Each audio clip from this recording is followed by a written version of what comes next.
Uta no Prince-sama Shining Live, Idolish 7 and Hypnosis Mic Alternative Rap Battle. Have you played any of these 2D music games? Do you know why they have gachas in them? No, it's not only to make it addictive to play or to bring in fans to consistently play the game.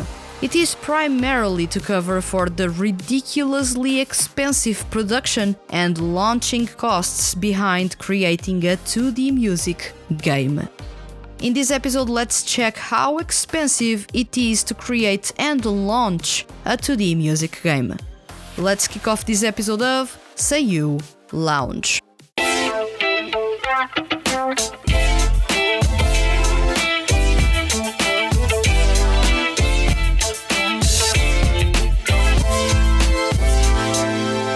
Welcome to SEIYUU Lounge. I am your host Vanessa, and today's topic is how expensive it is to create and launch a 2D music game.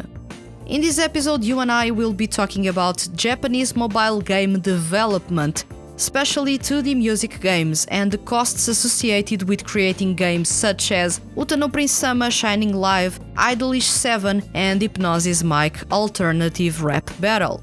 You and I will explore the reasons why some 2D music games can be expensive to make, including factors such as high production values, voice acting costs, and localization efforts. Finally, I'll talk briefly about the current trends in Japanese mobile game development, as well as opportunities for innovation and growth in the industry, which may raise even more the costs of creating 2D music games. The cost of mobile game development. Chances are that you have played or are playing a 2D music game. Whether it is Idolish 7, Hypnosis Mic Alternative Rap Battle, or any other game, you must have experience playing these types of games. And if you do, something you may end up complaining about is how there are gachas within them to win cards of your favorite characters. Why are those in there? And why should you pay money to the game creators? Well, because creating a 2D game is incredibly expensive.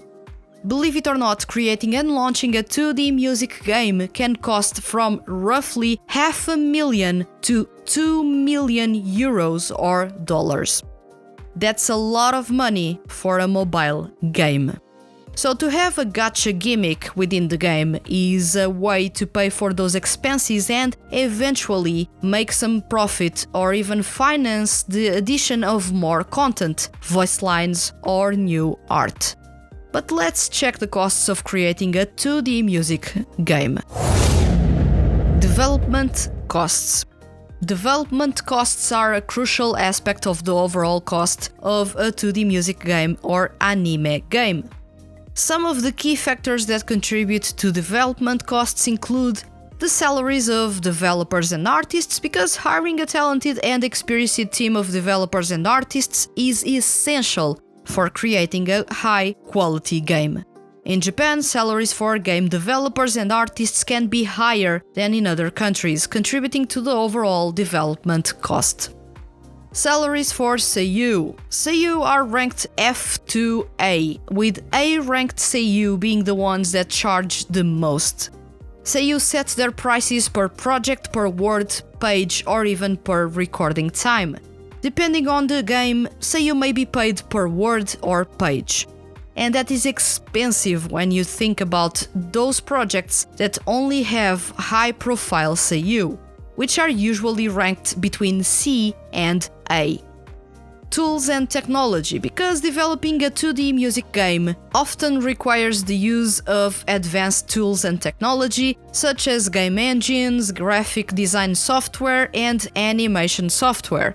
These tools and technology can be expensive and can add to the overall development cost. Testing and quality assurance. Testing and quality assurance are essential for ensuring that a game is bug-free and is functioning correctly. This can be time-consuming and require a significant investment in manpower and resources. Then you have infrastructure. Setting up and maintaining the necessary infrastructure, such as servers and data centers, can also contribute to those costs. And then you have the post-launch support and updates. Providing ongoing support and updates for a game, such as fixing bugs and adding new content, can also be quite expensive.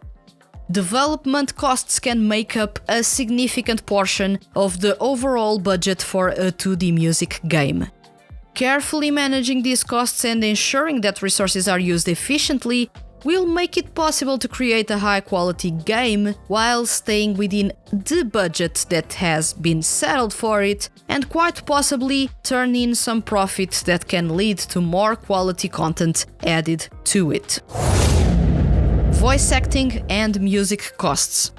Music and sound are important in bringing to life 2D music games, and obtaining high-quality music, voice acting and sound effects can be a significant part of the overall budget. But there are a lot of things that you have to take into account when it comes to voice acting and music in 2D music games. You have to pay for the licensing fees for songs.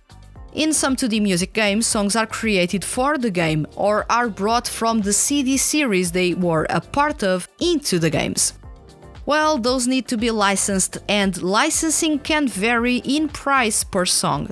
Factors that may lead to expensive licensing fees include the popularity of the song and demands by the rights owner. More things that influence the game's budget include the original soundtrack, which basically the game will have original compositions that may be created specifically for it. Hiring musicians and composers to create original music and sound effects can be expensive, particularly if the composers are well known or in high demand. Then you have the sound effects. Creating high-quality sound effects for a 2D music game can also be expensive, as it requires specialized equipment and software as well as skilled sound engineers. And lastly, voice acting. Voice acting is not as common in 2D games. Very few are fully voiced, but in the case of Idolish 7, it is the core experience of the game. Every line in the main story, which is several hours long, is fully voiced. As mentioned earlier, SEIYUU are ranked, and depending on their ranking, which may vary due to a variety of factors, they can charge a whole lot or be quite accessible. Usually, C to A ranked SEIYUU are the ones that charge more, and A rank SEIYUU are the most expensive of them all. Famous SEIYUU can charge several 100,000 yen, which is basically thousands of euros or dollars, per page or project, while less well-known voice actors may charge several tens of thousands of yen. And not only do game developers have to pay for a voice actor to record the characters' lines in their game, but if they create any materials adjacent to those, videos, interviews to promote the game, or even create another game based on it, for example, will have to pay yet more fees, this time around licensing fees for the usage of that SEIYUU's voice, as well as any other fees that their talent management agencies may ask for. Overall, the cost of voice acting can vary greatly, but it can add significantly to the overall budget of a 2D music game. Contributing to the cost of developing a 2D music game comes the license fees. So, after creating the game, it's time to think about the marketing and distribution cost. These are another important aspect of the overall cost of a 2D music game. Some key factors that contribute to marketing and distribution costs include advertising and promotion, because advertising and promoting a 2D music game is crucial for ensuring that it reaches the right audience and a wide audience. This can involve running online and offline ads, as well as participating in gaming events and conventions. Then you have to pay App Store fees. Distributing a game through app stores such as the Apple App Store or Google Play Store requires paying a fee to the store. This fee can vary depending on the store and the region. In some cases, 2D music games may end up being localized for different regions. Translating and adapting game content plus marketing and promotion efforts in those regions can be ridiculously expensive, reason why there are very few 2D music games localized to English-speaking audiences. Then you have to provide customer support for the game, such as answering player questions and resolving technical issues. So overall, marketing and distribution costs can make up a significant portion of the overall budget for a 2D music game. Marketing and advertising costs in detail. So marketing and advertising are essential components of any successful mobile game launch. However, due to the highly competitive nature of the Japanese mobile game market in the past decade, marketing and advertising costs can be quite high.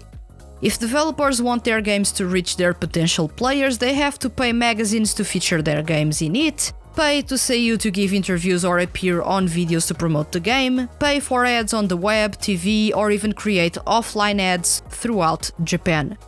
To mitigate these costs, many Japanese mobile game developers have turned to alternative marketing and advertising strategies.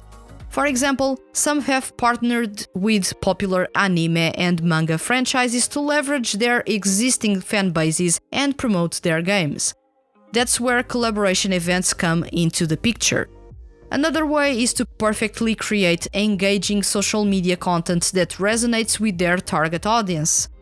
Honestly, regarding this point, the marketing teams promoting these games have really poor skills on how to create engaging content, and most of the times they end up reposting the content that there is already on the website. They do not interact with their fans, they do not hold Q&As and the sort. So instead they do the classic sign canvas giveaway just to boost the number of followers and continue with the distant, cold style of communication that in nothing helps selling the game. While social media could be the strongest and cheapest way for 2D music games to be promoted, it is often overlooked by the marketing teams behind such efforts. The future of 2D game development. The mobile games industry in Japan is always evolving, and 2D music games are always bringing new things to the table after having static sprites for years, then being fully voiced, then adding 3D animation to them, and more. As an industry that is always in the vanguard of technology and is always looking for new ways to reach us, the gamers, there are several trends in Japanese mobile game development that are worth talking about. Here are few. There's an increased focus on mobile games. This doesn't come as a surprise. In recent years, there has been a shift in the Japanese gaming industry towards mobile games. As more and more consumers switch to smartphones and tablets for gaming, Japanese game developers are creating more and more games for these platforms. Then there is the 2D music project games that are becoming wildly popular.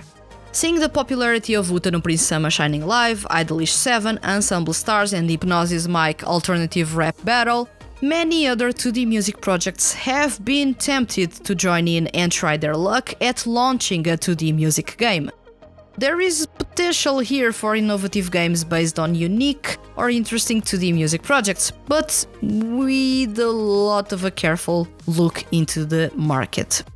Then we have the growth of the gacha game model. The gacha game model in which players can earn virtual items such as cards, clothes for characters, or any other randomized rewards has become increasingly popular in Japan. This model has been successful for many Japanese mobile games, including 2D games such as Hypnosis Mic Alternative Rap Battle. Then we have the expansion into global markets. Now, many Japanese mobile game developers are looking to expand their reach beyond Japan and into global markets. This involves localization, marketing, and distribution efforts to reach players in those countries. Still, you can safely say that most are still afraid to do so, or do not consider that international fans that are already playing their games in Japanese will be interested in playing them in English. At the same time, while not necessarily licensing the game for English speakers, game developers could add a toggle option within their already popular Japanese game and make it so that fans from all over the world could play the game that already exists, lowering the costs with recreating an English localized version, and only provide the option to change the language of the menus and in-game stories.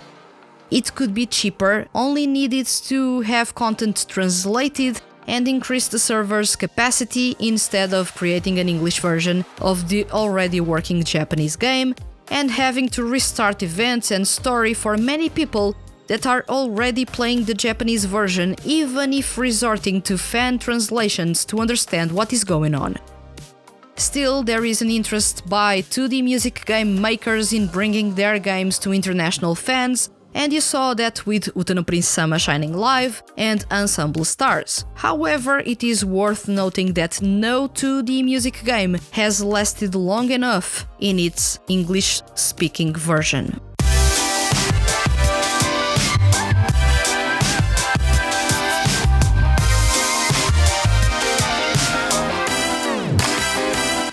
As you can tell, behind your favorite 2D music games, there are many little things that raise the cost of developing and launching such games. Then you need to add the marketing and support throughout the years the game is active. And depending on the game, for example, Idolish 7, you even have to factor in the voice acting for each story part that is launched. So the average cost of developing a 2D music game such as Idolish 7 or Uta no Prince-sama Shining Live can vary greatly depending on several factors such as the size and complexity of the game, the number of developers and artists involved, and the cost of any licensed material such as the soundtrack, songs by each group, and the voice acting. However, it is safe to say that the cost can range anywhere from several €100,000 or dollars to several million euros or dollars.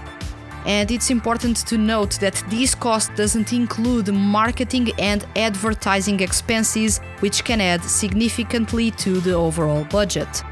So the next time you see a gacha in your favorite 2D music game, do think about everything that is behind choosing to add it to the game. If the game is free for you, something has to pay for its development.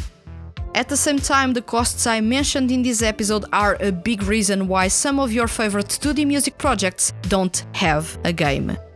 Now tell me, did you know how expensive it was to develop a 2D music game? And do you have a favorite 2D music game? Share those with us in the comments on YouTube. And remember, leave your comments as complex or as simple as they may be, and you can be featured on upcoming episodes of SEIYUU Lounge. Hit the subscribe button if you enjoyed this episode and don't want to miss the Hand That Feeds HQ's weekly mail SEIYUU and music-related content. I'll return next week with another episode of SEIYUU Lounge. Thank you for listening and see you guys around.